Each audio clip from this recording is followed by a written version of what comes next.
generative AI has been around for a while. Has it moved the needle? Have people actually seen success? I doubt it. It's quite cool, but cool doesn't mean successful. No. We talk about AI in recruitment. We're still very much at foundation level because people are still trying to work out what the hell they do with it and where it makes a difference. I'm Nitin Sharma. You're watching RecTalk, and I've got some recommendations for you. My first recommendation for you is Asen. Asen are a modern employer record built specifically for contractor recruitment businesses. Asen helps teams scale fast and stay compliant across the US, Canada, and globally with an all-in-one white label EOR platform. From onboarding and payroll to workers' comp and benefits, Asen handles the entire back office so you can focus on your clients and the talent. To learn more about them, check the link in the description below. My next recommendation is Think in Circles. Job ads are not marketing. AI won't save a bad strategy. Most recruitment agencies and RecTech businesses are failing because they lack activity. They're failing because their marketing's got no clarity, no positioning, and no consistency. That's where Think in Circles comes in. They were built specifically to solve that problem. They understand the recruitment market inside and out, how agencies actually win clients, how candidates make their decisions, and how RecTech businesses actually scale. So for recruitment agencies, Think in Circles are your fractional marketing team, fixing positioning, sharpening your messaging, and driving consistent execution, but without the cost of a full in-house team. For RecTech suppliers, they solve the hardest growth challenges: go-to-market strategy, demand generation, and land and expand growth in the UK and beyond. So no generic B2B fluff, no random tactics, just recruitment-focused marketing that helps you understand your problem and then provides you a solution on how to fix it. Find them at thinkincircles.com, link in the description below. The recruitment market moves fast. Growth targets are changing, costs are rising, and hiring locally isn't getting any cheaper. In 2025, 30 recruitment agencies stopped overpaying for talent and started scaling smarter using Infinity Staff Global. By outsourcing key roles to South Africa, agencies embedded fully trained recruiters, resources, BD professionals directly into their teams, working UK hours, using your CRM, and delivering real results. You reduce payroll costs, you cut HR and admin burden, you gain access to a deep pool of experienced recruitment personnel and talent, all at a fraction of UK costs.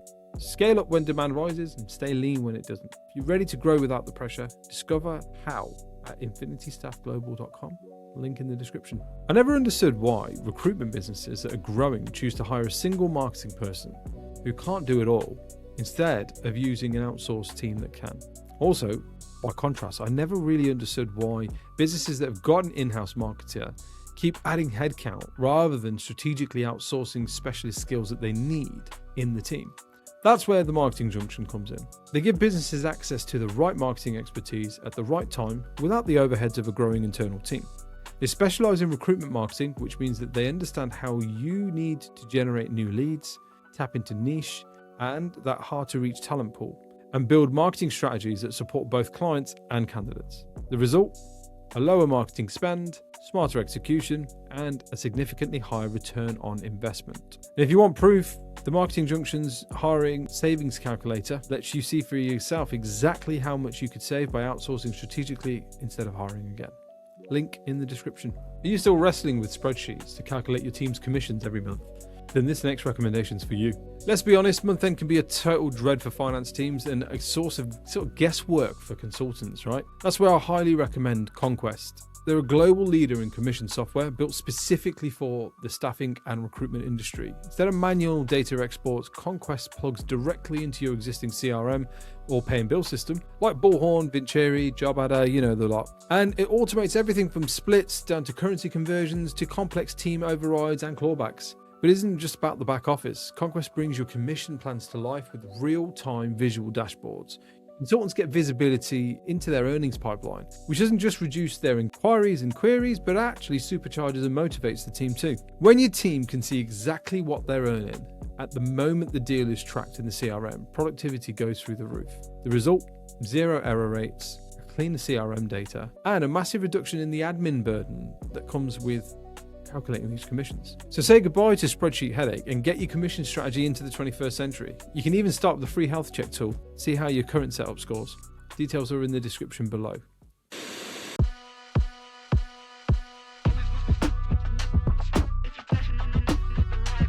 You're watching RecTalk. I'm Nitin Sharma, founder of RecTools.io. My guest today is from the RecTools Recommended Tracker. He's the CEO of one of the best and longest standing enterprise solutions in the recruitment CRM game. It's Andy Jones. Andy, I appreciate you making the journey. Thanks. This was originally booked in as a virtual podcast, and then we changed it around. So That's a drive. mate, I appreciate it. Welcome you to the shoebox of RecTalk. This episode is for those of you who have an interest in AI. And when I say AI, I'm not talking a ChatGPT product in a wrapper that makes your job out of it. It's a little bit more sexy, or a note taker that's just going to dump a load of the conversation in your inbox and say, there you go, there's your notes. This is for an actual deep dive into AI use cases within recruitment, and effectively leading us to talking about what Tracker are doing with AI and why they've maybe held back a little bit before going, okay, this is the direction of travel that we need to be going into. So, look, let's jump into it. When I say AI in recruitment, what's your first gut instinct? What are you guys like, kind of, or from your perspective, what are you thinking about that?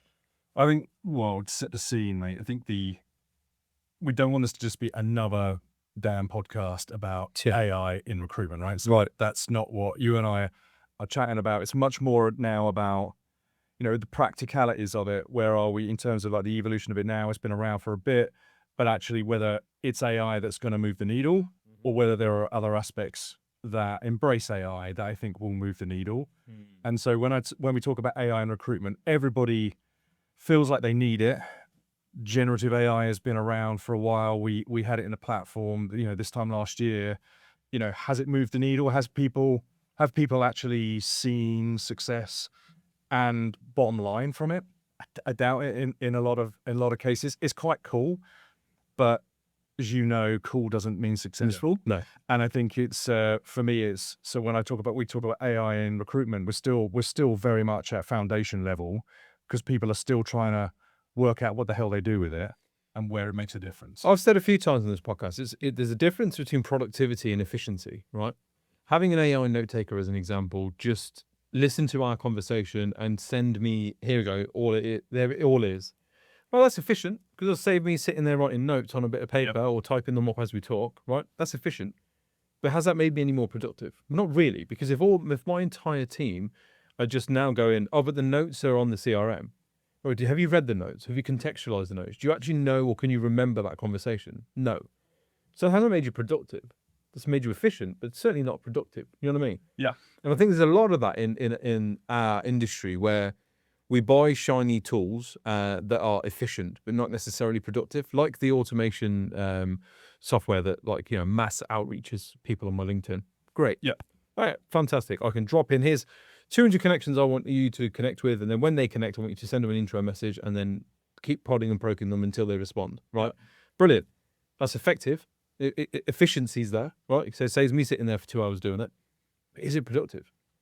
And I don't think it is. I don't know many people that have gone, I've closed, tangible amount of business from the back of using that method. You know what I mean? And you've got two ingredients there. You've got AI, and that's normally about personalized outreach.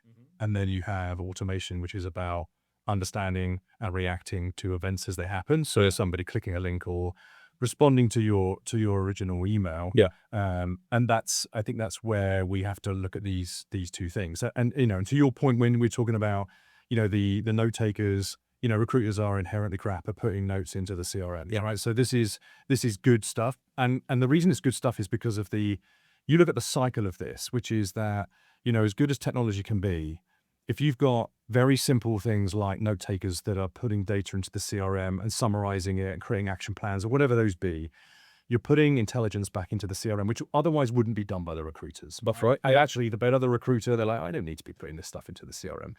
What businesses don't realize necessarily is that good decision-making comes from data. So the more data that you actually have in the system, the better the decisions that you can make. Yeah. And in theory, that drives the productivity. So, and you're right. I mean, when we're looking at, to use your point around like automation and AI, that I think is the bit that is going to make the difference, which is AI is great and it's good at certain things. And when we released Eva, I know Cam was talking about Eva in the autumn.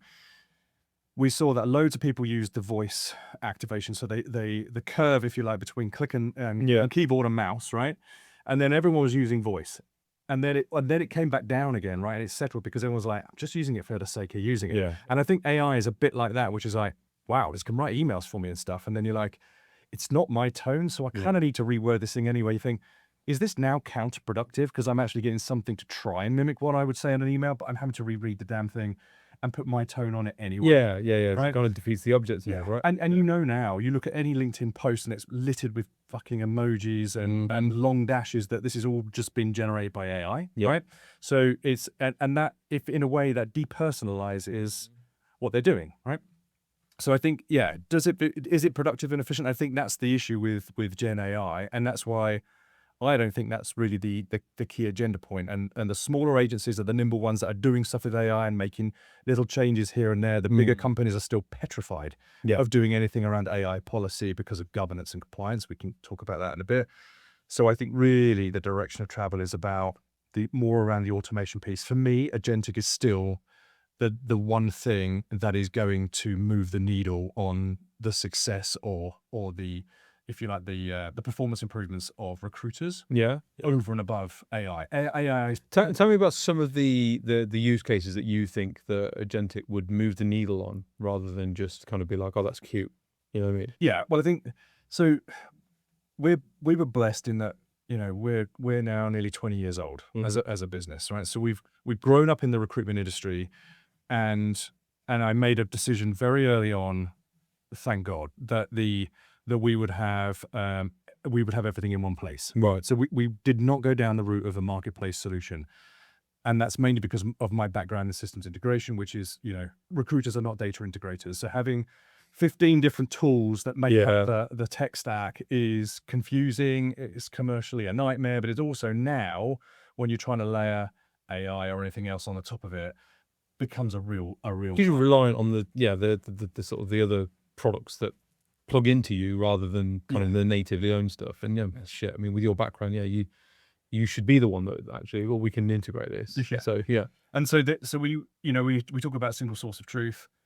Now it's very much about single source of record. Right. The flip here is that single source of record needs to become a single source of action. And really, for me, that's where the agentic agenda comes in. So I'll give you a couple of examples. Please. So because we've architected it in the way we have, for us, it's very easy to now create agents from native code, right? So I have two examples. Clients who are doing CV formatting, right, as an example, right? So there are two things. You either take the CV of the candidate and you put it into a standard format, or you may scrub that and say, like, I want to remove all any mention of Nitin. I want, take out any mentions of Coventry or whatever, all the businesses that you worked for in the past, so that I couldn't necessarily identify you. And I'm assessing you on your core competencies. Right. So there are two things. A blind CV, we'll use the club. A blind CV, right? So you have these two cases. So we have clients who will basically either have dedicated people in their team who are doing nothing but formatting CVs. And we also have clients who offshore that work. Yes. So they pay $1, $2, or whatever it is for that service. And they have to wait 24 hours to get that CV back before they can send it to the client. Both scenarios are pretty piss poor, right? So what we have is an agent that we have native code that already says, we will format a CV for you, right? So you will create an exceptionally pretty format with the headers and footers and everything else. And then a push of a button, we will then put that into a formatted CV. But it was done through the front end, right?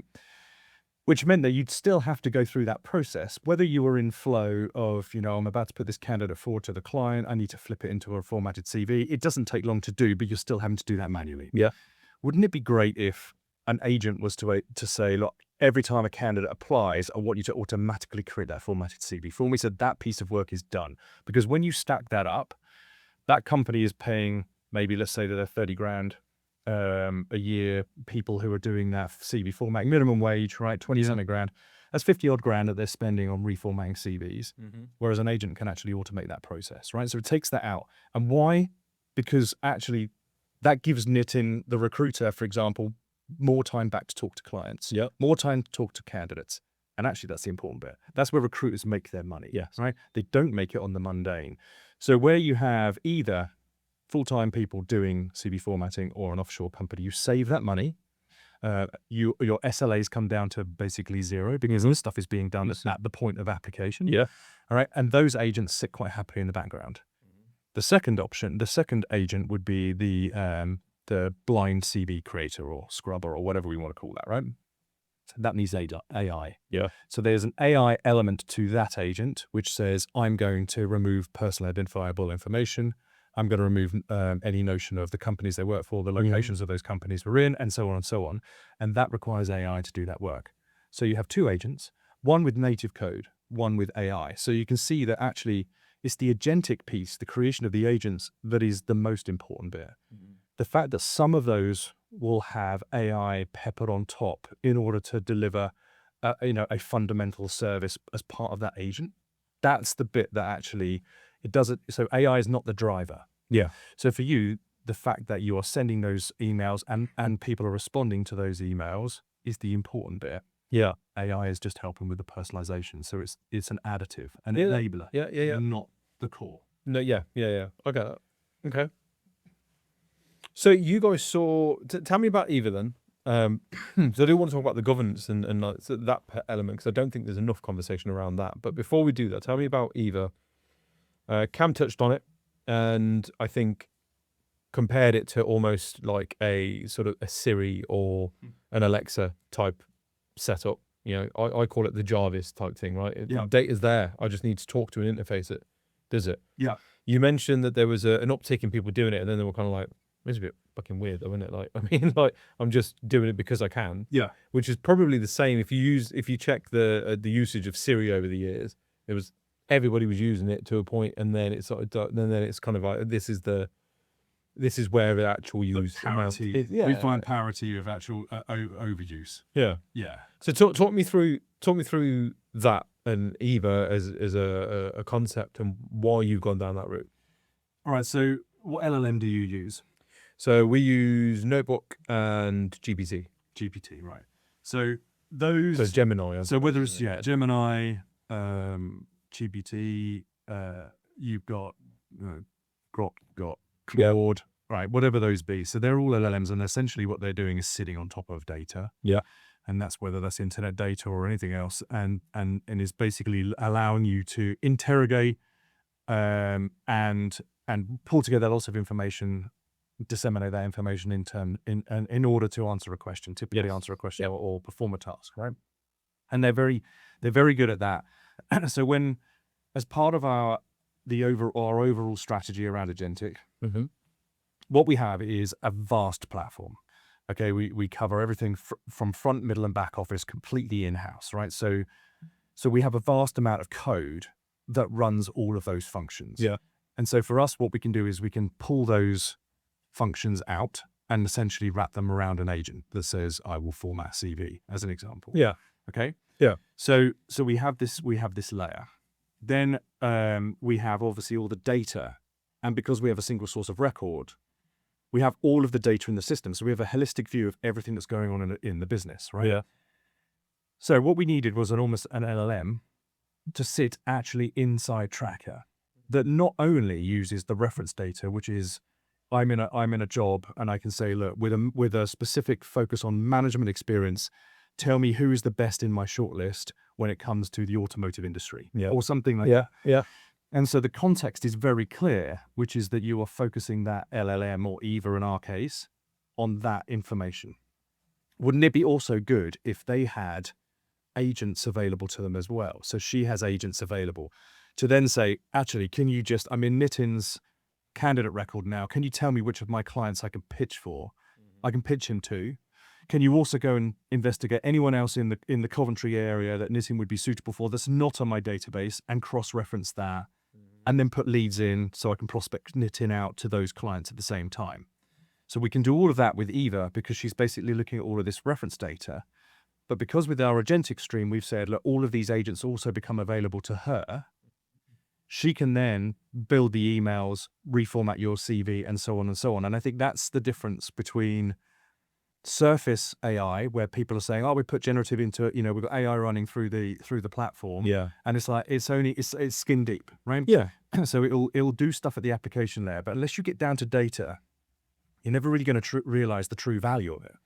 So Eva now is not only a reference tool like an LLM that is using tracker data as its reference point, it's also now got a bank of agents that sit in the background. But it can deploy off to do different jobs that you're asking it to do. So, right, just had this interesting call with Andy, and he's told me about 3 potential jobs that these guys are going to be hiring for. Deploy an agent into the CRM to find candidates that we've spoken to recently that meet that brief. Also, at the same time, re-engage my, the dead candidates or the candidates that we haven't spoken to maybe for the last 6 months or so, in an email sequencing to go, hey, are you still looking? We might have something coming up that's really of interest, really matches the brief, but make sure it matches the brief to what Andy said. So it's going, okay, got an agent to do that, got agent to do that, agent to do that. Whilst then also going, okay, and then once you've identified the ones that we've got already that we are engaged with, look at my diary, and on Monday afternoon, book them in for conversations with me. So then it's then going, okay, cool. So we found this candidate. Yep. We know Nitin's got a 3 o'clock slot available. Let's put that into the email sequence and say, hey, if you want to hear more about this job, do you want to book a call in with Nitin? It's at 3 o'clock. Yeah. Just click yes and we'll connect that invite up. Do you know what I mean? My first recommendation for you is Asen. Asen are a modern employer record built specifically for contractor recruitment businesses. Asen helps teams scale fast and stay compliant across the US, Canada, and globally with an all-in-one white label EOR platform. From onboarding and payroll to workers' comp and benefits, Asen handles the entire back office so you can focus on your clients and the talent. To learn more about them, check the link in the description below. My next recommendation is Think in Circles. Job ads are not marketing. AI won't save a bad strategy. Most recruitment agencies and RecTech businesses are failing because they lack activity. They're failing because their marketing's got no clarity, no positioning, and no consistency. That's where Think in Circles comes in. They were built specifically to solve that problem. They understand the recruitment market inside and out, how agencies actually win clients, how candidates make their decisions, and how RecTech businesses actually scale. So for recruitment agencies, Think in Circles are your fractional marketing team, fixing positioning, sharpening your messaging, and driving consistent execution, but without the cost of a full in-house team. For RecTech suppliers, they solve the hardest growth challenges: go-to-market strategy, demand generation, and land and expand growth in the UK and beyond. So no generic B2B fluff, no random tactics, just recruitment-focused marketing that helps you understand your problem and then provides you a solution on how to fix it. Find them at thinkincircles.com, link in the description below. The recruitment market moves fast. Growth targets are changing, costs are rising, and hiring locally isn't getting any cheaper. In 2025, 30 recruitment agencies stopped overpaying for talent and started scaling smarter using Infinity Staff Global. By outsourcing key roles to South Africa, agencies embedded fully trained recruiters, resources, BD professionals directly into their teams, working UK hours, using your CRM, and delivering real results. You reduce payroll costs, you cut HR and admin burden, you gain access to a deep pool of experienced recruitment personnel and talent, all at a fraction of UK costs. Scale up when demand rises and stay lean when it doesn't. If you're ready to grow without the pressure, discover how at infinitystaffglobal.com, link in the description. I never understood why recruitment businesses that are growing choose to hire a single marketing person who can't do it all, instead of using an outsourced team that can. Also, by contrast, I never really understood why businesses that have got an in-house marketer keep adding headcount rather than strategically outsourcing specialist skills that they need in the team. That's where the marketing junction comes in. They give businesses access to the right marketing expertise at the right time without the overheads of a growing internal team. They specialize in recruitment marketing, which means that they understand how you need to generate new leads, tap into niche and that hard to reach talent pool, and build marketing strategies that support both clients and candidates. The result? A lower marketing spend, smarter execution, and a significantly higher return on investment. And if you want proof, the Marketing Junction's hiring savings calculator lets you see for yourself exactly how much you could save by outsourcing strategically instead of hiring again. Link in the description. Are you still wrestling with spreadsheets to calculate your team's commissions every month? then this next recommendation's for you. Let's be honest, month end can be a total dread for finance teams and a source of sort of guesswork for consultants, right? That's where I highly recommend Conquest. They're a global leader in commission software built specifically for the staffing and recruitment industry. Instead of manual data exports, Conquest plugs directly into your existing CRM or pay and bill system, like Bullhorn, Vincere, JobAdder, you know the lot. And it automates everything from splits down to currency conversions to complex team overrides and clawbacks. But it isn't just about the back office. Conquest brings your commission plans to life with real-time visual dashboards. Consultants get visibility into their earnings pipeline, which doesn't just reduce their inquiries and queries, but actually supercharges and motivates the team too. When your team can see exactly what they're earning at the moment the deal is tracked in the CRM, productivity goes through the roof. The result?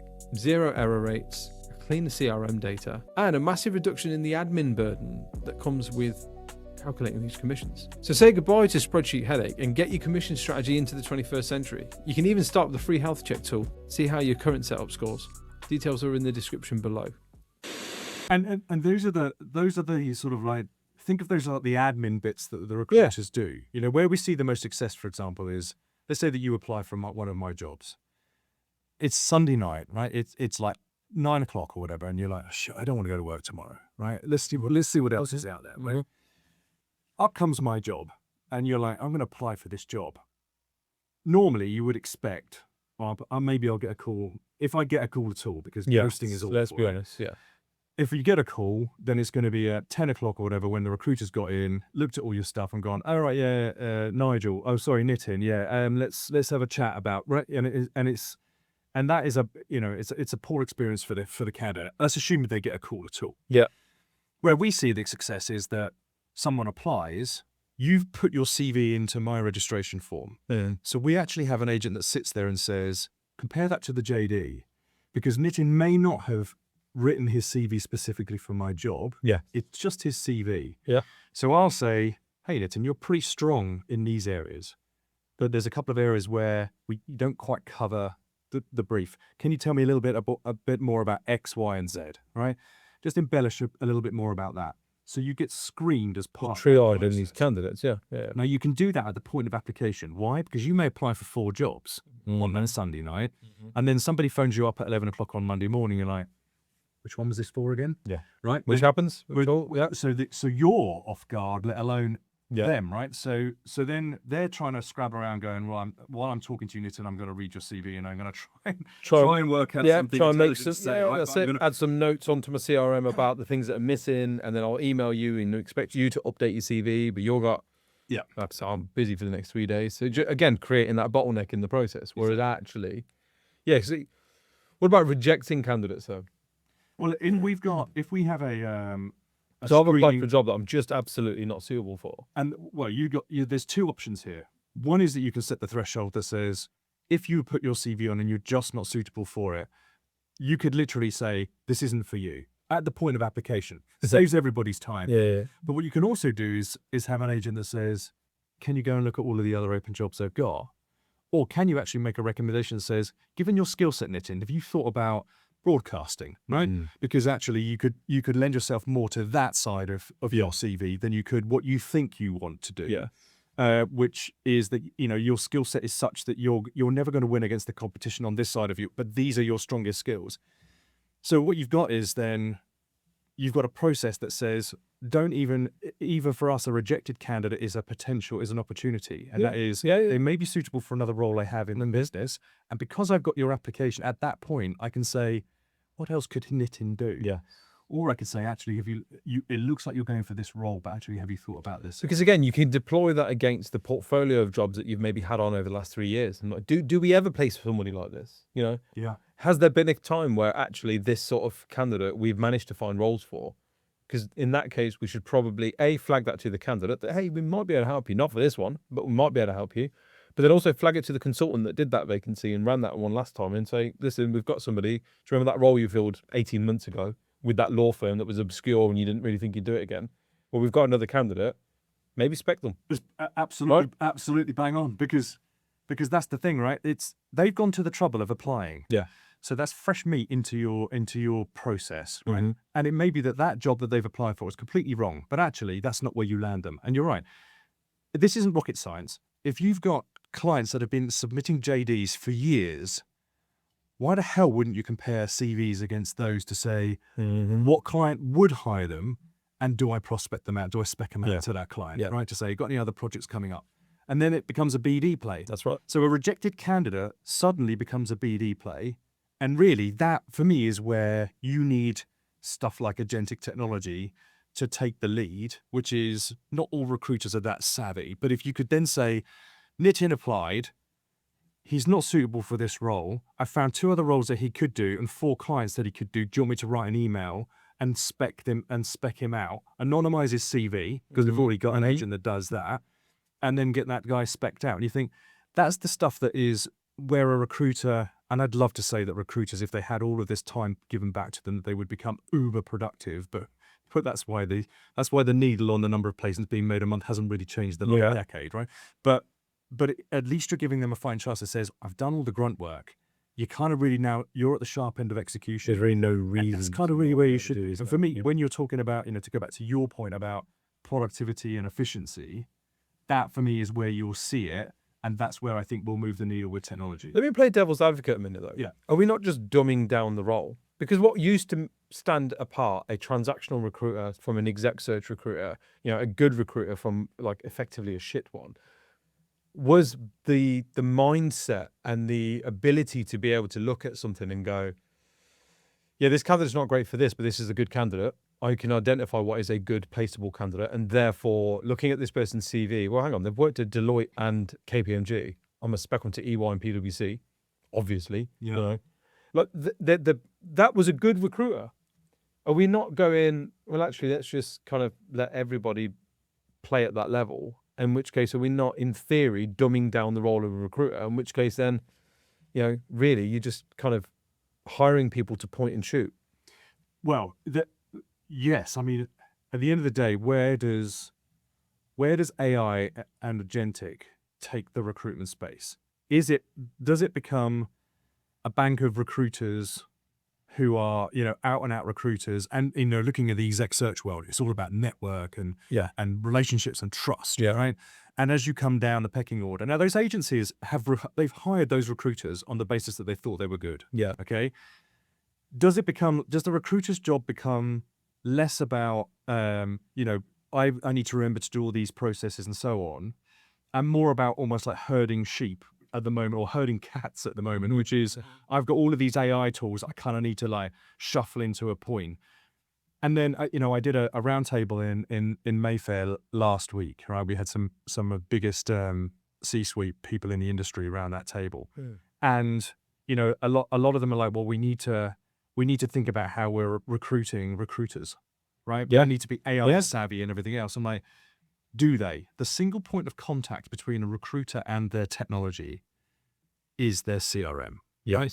So why change all of the recruiters when you can just make the CRM do better? Yeah. Right? Yeah. And that is, if you've hired that recruiter because you thought he was any good, he may not be brilliant, but what you could do is give him the tools to make him good. That's it. Now, yes, you may be masking. Those people will get found out anyway, because all we're doing is changing the bar. Right. But you're right, actually. Yeah, the argument will always be that actually there's stuff that AI and agentic AI and generative AI cannot do, i.e., build a relationship effectively. Attend a networking event. Empathize with people. And show a level of understanding and commercial kind of behaviors that effectively a piece of technology that works on logic and logic alone will not be able to do. Right. And so they're the people that you're then hiring into the business. So actually, when I'm then sitting looking at, right, my next crop of recruiters that I want to bring in through the trainee route, I'm looking for, commercially savvy individuals that may be a bit more, not necessarily, I need a graduate, or I need somebody who's really, really IT literate because our systems are really legacy and they need to be able to use a lot of different ones. Actually, what I'm now looking for is somebody who gets like the political economic climate. Somebody that can hold a conversation and actually hold a conversation. Somebody who engages me and go, well, actually, would I send you out representing my brand and my business? Because I've got all the tools I can equip you with to make sure that everywhere we tell you to point and shoot, you hit the target. Yeah. But what's going to stop you from doing that is your ability to be able to go, we've got something that would help this situation. And this situation is something that I've created by A, being in attendance, and B, actually going over and going, Andy, hi, I'm Nitin. I work for, Yeah. you know, because that's where a lot of these guys, truth, yeah, objectively, again, looking at it, some of my best recruiters were good people, right? Yeah. And some of the weaker ones would hide behind the admin work. They would run to the admin work. You know, oh, I've got 6 CVs to format. I can't do anything. Oh, I'll do BD afterwards. I've got to get this shortlist out. Okay, why is it taking you so long to format these CVs? Oh, the clients asked for this, and I'm like, you're hiding behind the admin work. Yeah. You know what I mean? Like, And I wonder I've got to do my notes. what we'll find is that we'll almost go back to good old traditional recruitment, which is if I'm going to give you so much more face time with clients because I'm taking away the mundane. Yeah. The relationship building becomes the most. That is the beauty of the recruitment space, right? Yeah. This is still so people led. Yeah. Because it's the relationships you have with your clients or those candidates because you're looking after their career path or whatever it be. You know, they have needs, right? So and actually, you managing those needs on a face-to-face basis is actually where the recruiter should be playing. You're right. The relationship in recruitment, it has always been this way, but relationship is the kind of measuring stick as to whether or not you're going to hit your targets, whether your candidate's going to stick in that role, whether that client's going to engage with you or not. It all comes down to relationship, right? Yeah. Priced aside, you know, if that relationship is weak or frayed or, you know, impacted in one way or another, that's the decision maker. That's the reason why somebody would go, no, I'm not using you. That little niggle of doubt or whatever that be, and that's the lack of trust or the lack of display of empathy and that kind of thing. So yeah, no, I think that's fair. Yeah, we're going to it's just going to change the type of people that we bring into the industry. Yeah, and deploy out on. But what it doesn't need to be, I don't think, is we need to hire this new guard of AI savvy. No, you know, there's a lot of tech-enabled people. Yeah, no, I mean, you know, we have because they in the same way that the ones that didn't want to be salespeople would hide behind the admin. Those tech-enabled people were going to be hiding behind that. I just need to prompt this a bit better. It's not quite what I want it to do because I'm so savvy. I need this to do it my way. That's why I think you lose out on the productivity, right? Because you spend half your time just like, because nobody, you know, it's like giving you the keys to the helicopter, right? They give these people these tools, and they're like, you know, I don't know how to fly this thing, right? But I'm gonna go with this. It looks quite cool. And you think, I've spent half my day trying to get this prompt right to get something. I could have just written that email, right? That's it. And I think for me, that's where people need to stop worrying so much about being tech savvy. The technology, the platform. You know, we've now got something like 70 agents. Right, and I see most of my competitors are raving about, oh, you know, we've got a dozen agents now and this, that, and the other. Recruiters don't care, Neil, right? Yeah. No, you're right. I just want to do my job. Do I care whether it's an agent called Bob or it's a bit of AI or whatever? No. If Nitin applies and I get a pack of information in the morning that says, you know what, I've got 3 clients that we can pitch him to. He's not good for this role. Yeah. I've already sent him these communications. I've screened him, so I know where he's strong. Here's a pack of information that makes you actionable. Like, you can now go and act on this stuff now to generate business for your own pipeline. For me, that's what the hell technology should be doing. So we're kind of doubling down on almost like putting all of this below the surface that says, you just do what we want you to do in terms of workflow. You're providing them the outcome in a more efficient manner, and your dare I say, you're marketing to them the outcome. Yeah, yeah. It doesn't fucking matter what I call my agent.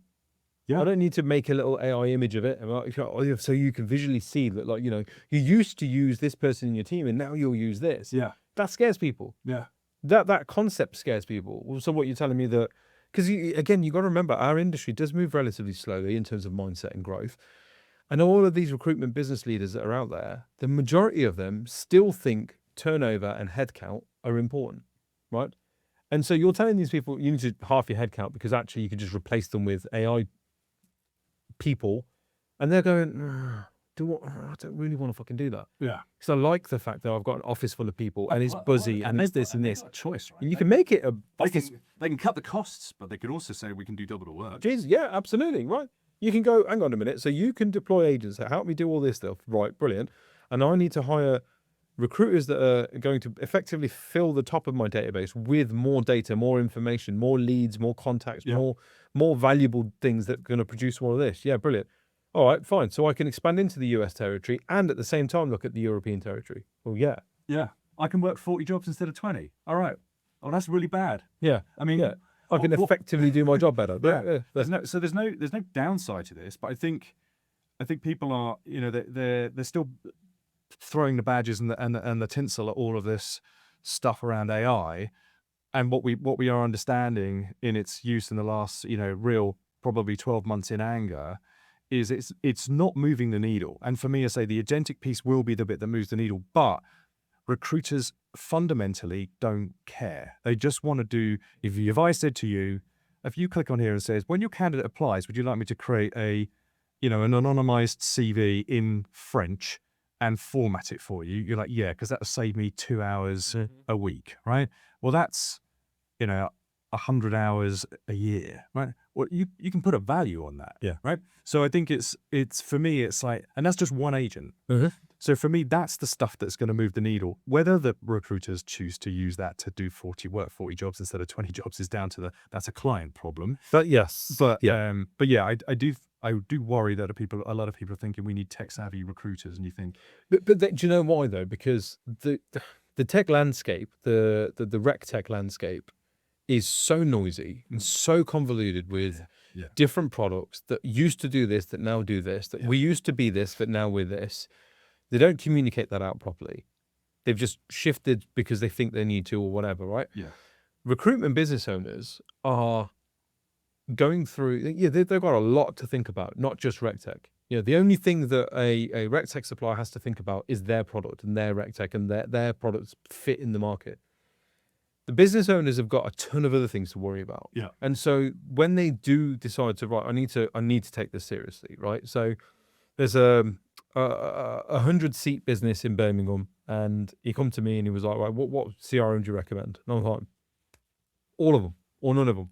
Like, the fuck do you need? Like, you need to think about this properly. And he said, no, I know, I've got a team that we're putting together. I was like, look, what I would suggest you do is, before you even go and get your demos and stuff, have a look at your business and your business processes.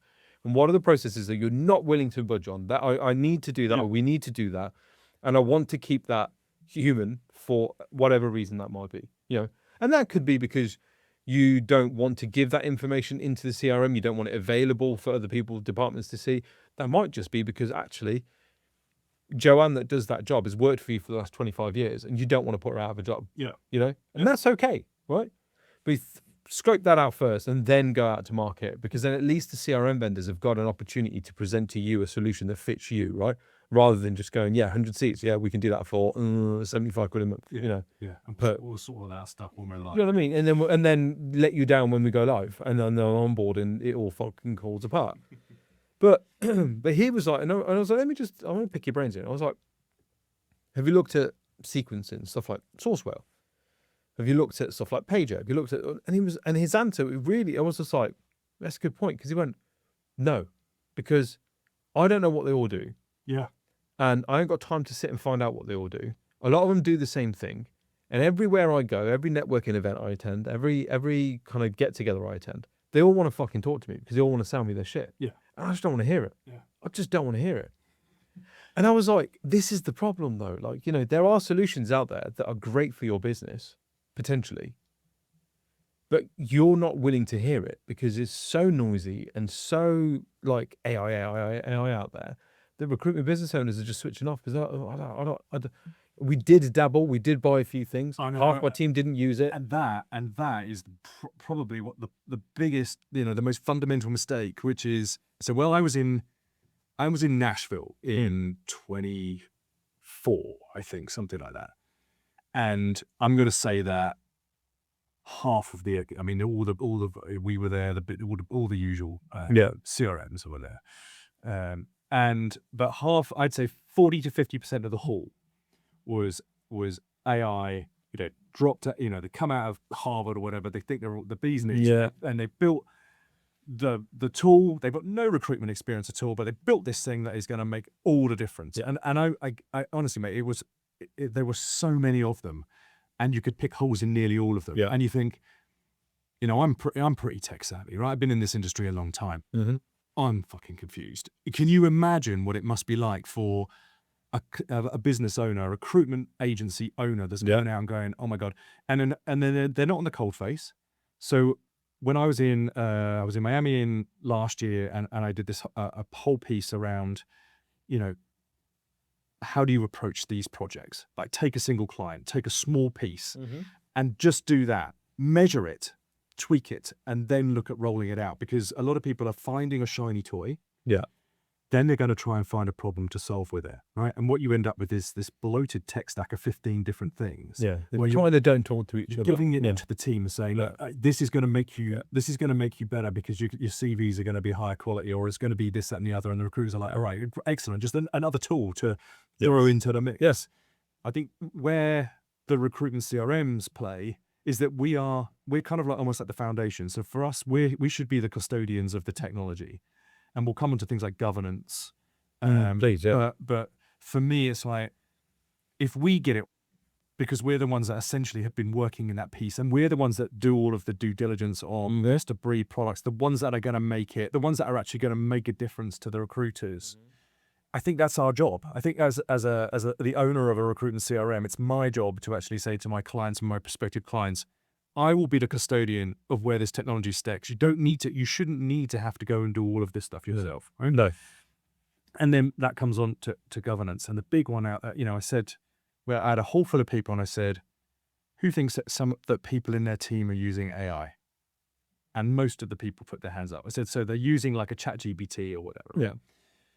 How many of you know whether or not that information is being basically put out into the public domain via OpenAI, for example? Who knows whether who can categorically someone's say using their own Gmail-driven ChatGPT subscription to process your candidate's personal data, and then all those hands are sort of like dropping down. You're like, is certainly in Europe. I mean, it's also not so bad in the US, although they are really following suit now. But certainly across Europe, if you start doing all of that stuff and putting PII out into OpenAI and stuff, you're basically in breach, right? So it's like you've got to have governance. If it's the Wild West out there, everybody's coming out. Oh, yeah, but I find Gemini does a much better job of this, that, and the other. Right? Brilliant. Now Google has half of our candidate database. Yeah. So that I think is the bit that scares the business owners the most, and shouldn't. And again, my job is to say,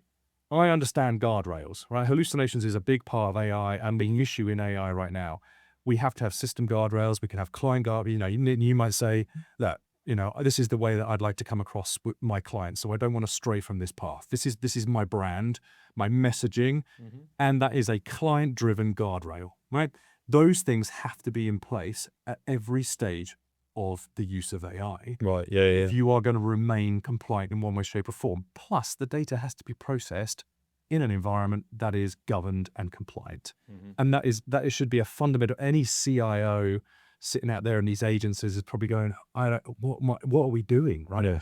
So, and I think that's the other blocker right now is like, how do we ensure compliance? And again, you can go and buy these wonderful tools, and as soon as you go to buy a US tool, for example, you are transferring data across the Atlantic, certainly from the UK market, right? So you have to have controls in place, and again, I think that is another probably a hidden threat or risk of the use of AI that people aren't aware of, which is what do you think the fallout will be? Because eventually this will come up, right? Eventually they will, because the government like to look at the recruitment industry and see where they can go naughty. Stop doing that. Here's a fine, right? Yeah. Where do you think or how soon do you think this will start becoming mainstream conversation?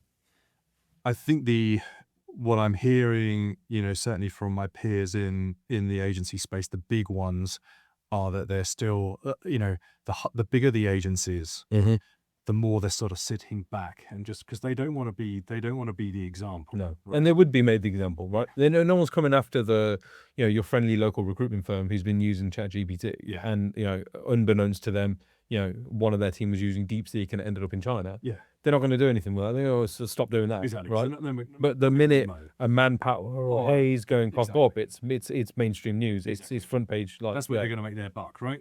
So So I think people, that's what's making people wary. Yeah. The smaller the agencies, the more radical they are, and like you say, they're largely untouchable, right?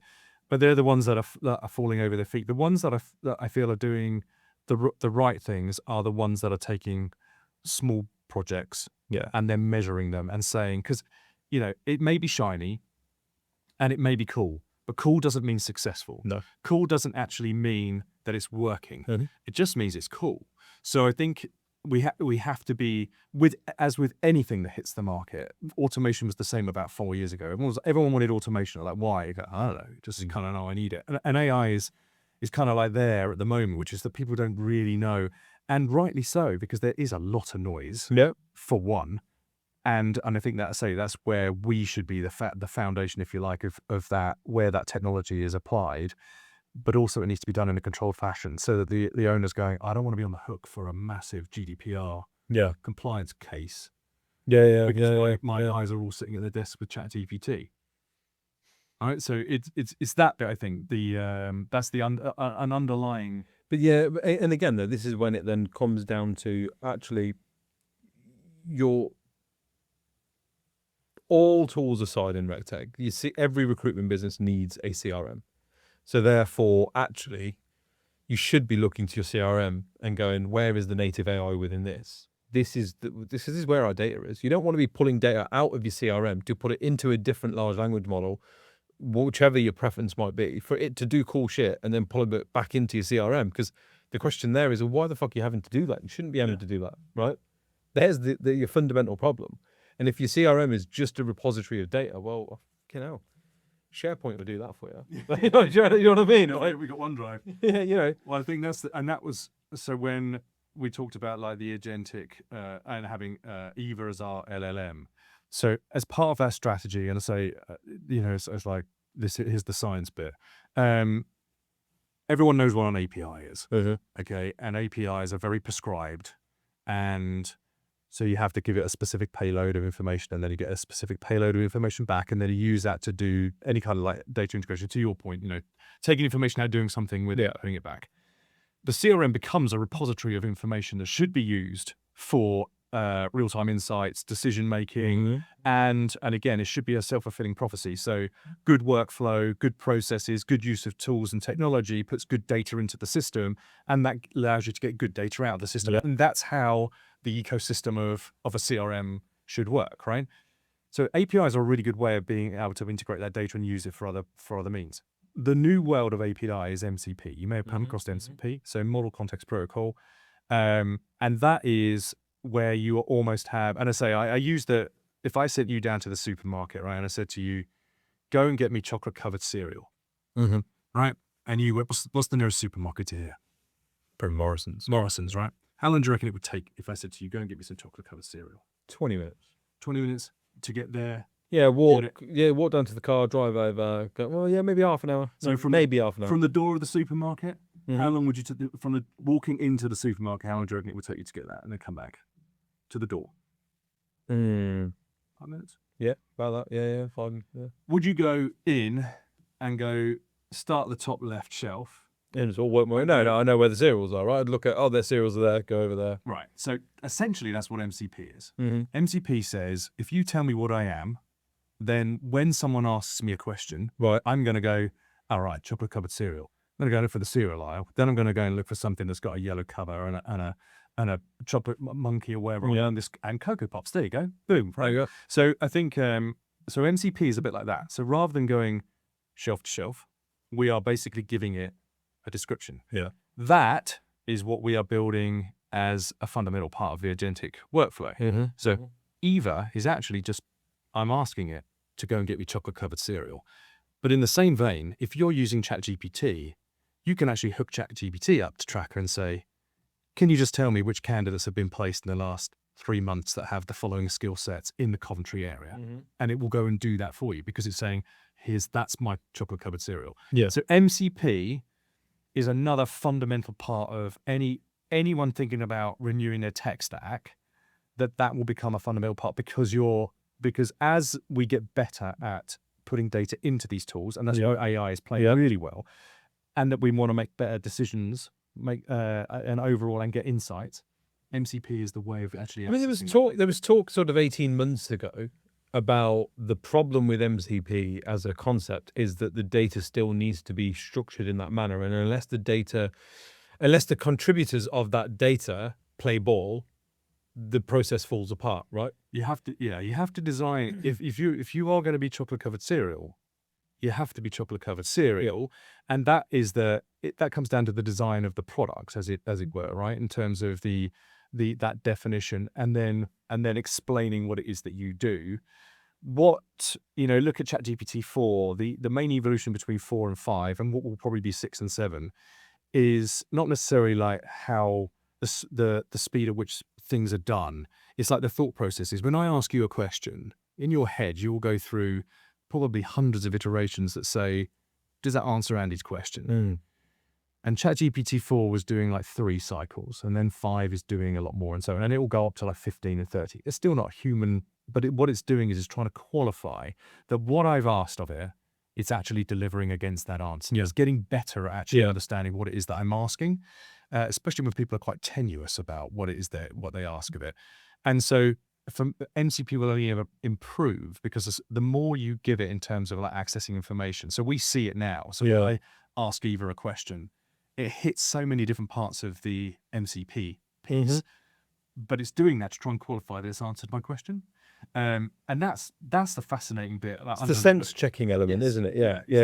Yeah. Which is again one of the frustrations that people have with kind of just using ChatGPT. So it's sort of, and that needs to be a consideration as well, because if you do have a single source of record and you have MCP sitting over the top of that, actually the amount of power you have using natural language tools like ChatGPT, like Copilot, Gemini, or whatever, is phenomenal, right? Because you're able to really drill into and make decisions based on actual factual data. I got it.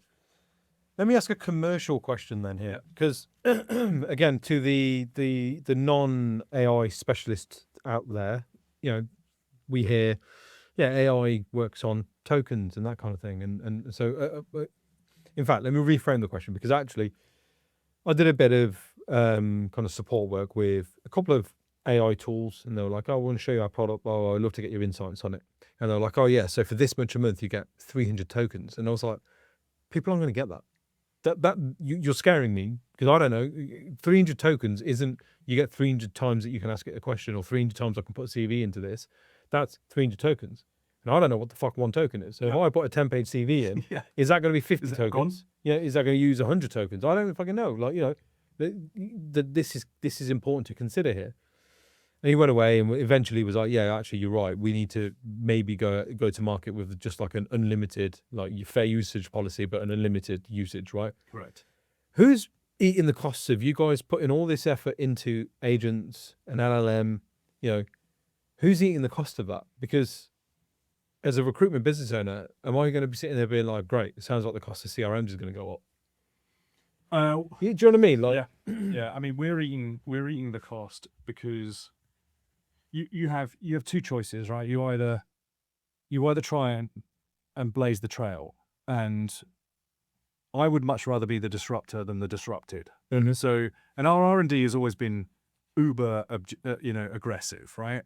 And as part of that, it's anyone who's moving from SaaS, a SaaS business, seat-based business, into this world of agentic, is cannibalizing their own business, because they are making, for those agencies, they make more efficient, like the CV, the 2 people formatting CVs. That's 2 seats gone. Right? Yeah. So we have to move to a value-based, and you talked about you're selling the value. We have to move to a value-based model, which is, it's not about the number of seats now. It may be that the agency grows because they get better at what they do. They exceed their competition, and actually I make more seats. But we have to move from SaaS-centric over to agentic-centric, and that for us in the industry is a seismic shift. Big time, yeah. So what we're doing is a very similar thing, which is that it has to boil down to common sense. So we have a couple things like acceptable usage. That agent that formats a CV, let's say I charged 300 quid for that, or 500 quid for that agent, right? A month. So Nitin, you can have my CV formatting agent for 500 quid a month, right? And you're like, okay, $6,000. and I'm saving 2 heads. So I'm quids in, right? Because I'm paying 10% of what I was before, fully built up for that body, or I'm delivering those CVs 24 hours earlier, and I'm going to make one placement which pays for that agent, right? So this is a no-brainer. I lost 2 seats, but I'm actually gaining the cost of the agent. So we have to look at this sort of, there needs to be a parity between this sort of switch from being. I guess, like, crassly talking, the truth is, unless you cannibalize it, your own stuff, you're going to lose it to someone else anyway. You have to try and lead on this, right? You're not going to. Let's be fair, because if you're not offering, take your example of the CV formatting agent. Well, if you're not offering it, well, do you know what? There's other products out there that do offer it. Yeah. Is it ideal? No. I've got to pull out the D7 and put it into here. Is that ideal? No, it isn't. But is there still a cost saving for me? Yes. So I'm going to do it anyway. Yeah. So would you rather, as a SaaS business or a RecTech supplier, would you rather not keep that customer base within, knowing you're going to lose those heads anyway, because this stuff is coming regardless. Yeah. I mean, if for me, as I know, and as we know, it takes 1 or 2 people to do it, and then others go, "Oh, you tried it and it works. It works really well. Good, I'm going to do that." Yeah. Yeah. And then that's the wave, right? And then everybody's doing it. Yeah. So I think it's that whole, can we disrupt but with control? So do we? Because we have to. The industry is changing. It's expecting to change. Clients expected to change. So we have to embrace it, but we have to do it in a way that where we get a win-win out of this. Yeah. This shift. Yeah. Of course.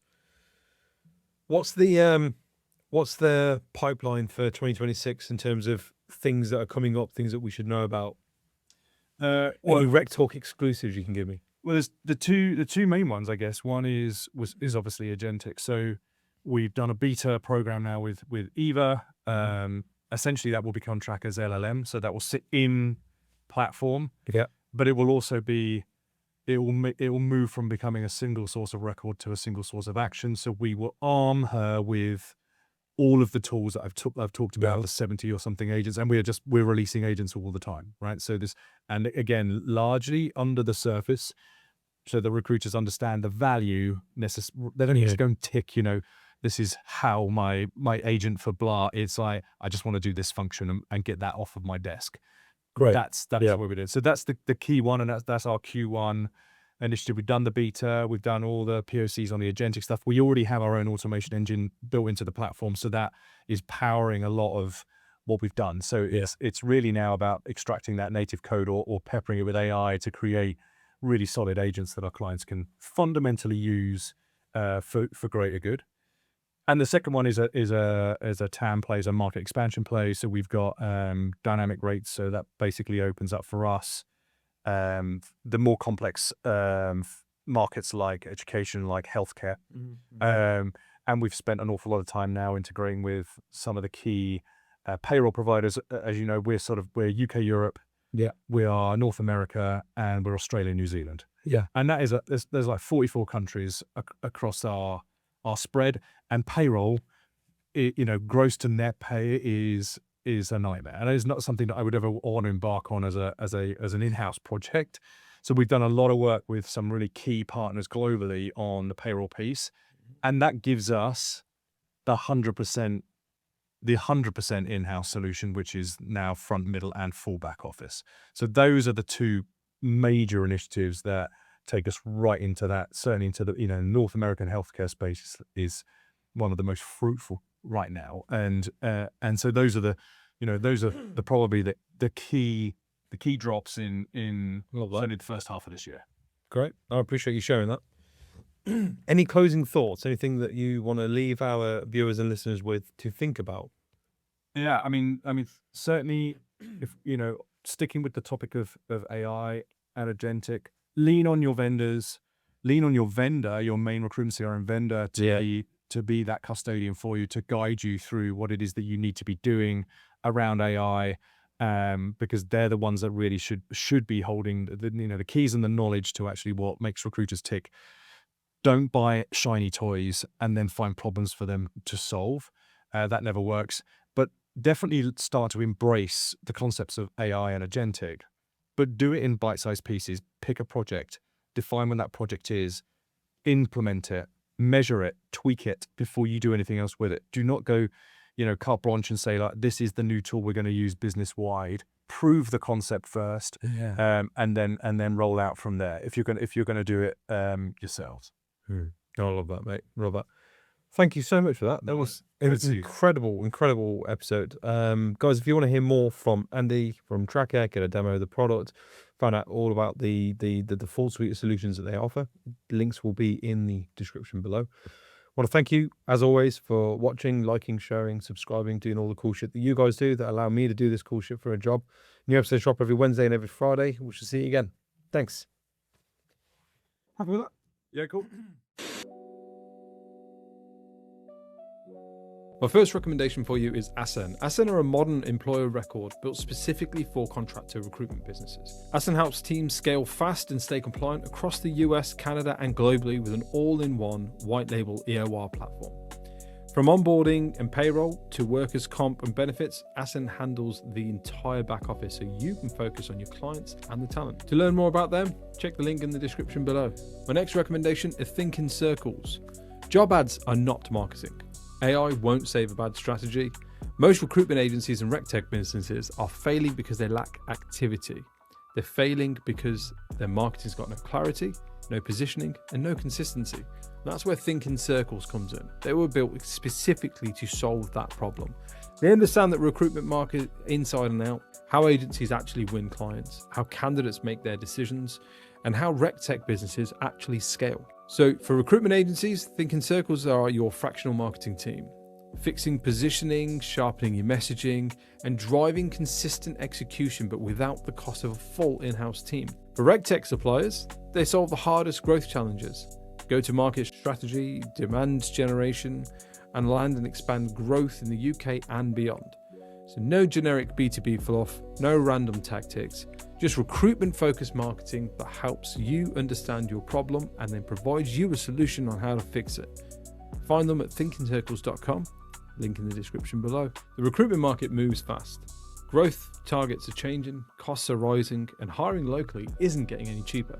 In 2025, 30 recruitment agencies stopped overpaying for talent and started scaling smarter using Infinity Staff Global. By outsourcing key roles to South Africa, agencies embedded fully trained recruiters, resources, BD professionals directly into their teams, working UK hours, using your CRM, and delivering real results. You reduce payroll costs, you cut HR and admin burden, you gain access to a deep pool of experienced recruitment personnel and talent, all at a fraction of UK costs.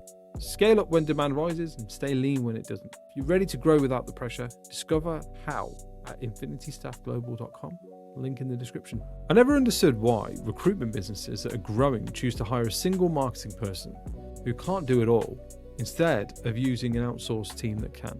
Also, by contrast, I never really understood why businesses that have got an in-house marketer keep adding headcount rather than strategically outsourcing specialist skills that they need in the team. That's where the marketing junction comes in. They give businesses access to the right marketing expertise at the right time without the overheads of a growing internal team. They specialize in recruitment marketing, which means that they understand how you need to generate new leads, tap into niche and that hard-to-reach talent pool, and build marketing strategies that support both clients and candidates. The result? A lower marketing spend, smarter execution, and a significantly higher return on investment. And if you want proof, the Marketing Junction's hiring savings calculator lets you see for yourself exactly how much you could save by outsourcing strategically instead of hiring again. Link in the description. Are you still wrestling with spreadsheets to calculate your team's commissions every month? Then this next recommendation is for you. Let's be honest, month end can be a total dread for finance teams and a source of sort of guesswork for consultants, right? That's where I highly recommend Conquest. They're a global leader in commission software built specifically for the staffing and recruitment industry. Instead of manual data exports, Conquest plugs directly into your existing CRM or pay and bill system, like Bullhorn, Vincere, JobAdder, you know the lot. And it automates everything from splits down to currency conversions to complex team overrides and clawbacks. But it isn't just about the back office. Conquest brings your commission plans to life with real-time visual dashboards. Consultants get visibility into their earnings pipeline, which doesn't just reduce their inquiries and queries, but actually supercharges and motivates the team too. When your team can see exactly what they're earning at the moment the deal is tracked in the CRM, productivity goes through the roof. The result? 0 error rates, cleaner CRM data, and a massive reduction in the admin burden that comes with calculating these commissions. So say goodbye to spreadsheet headache and get your commission strategy into the 21st century. You can even start with the free health check tool, see how your current setup scores. Details are in the description below.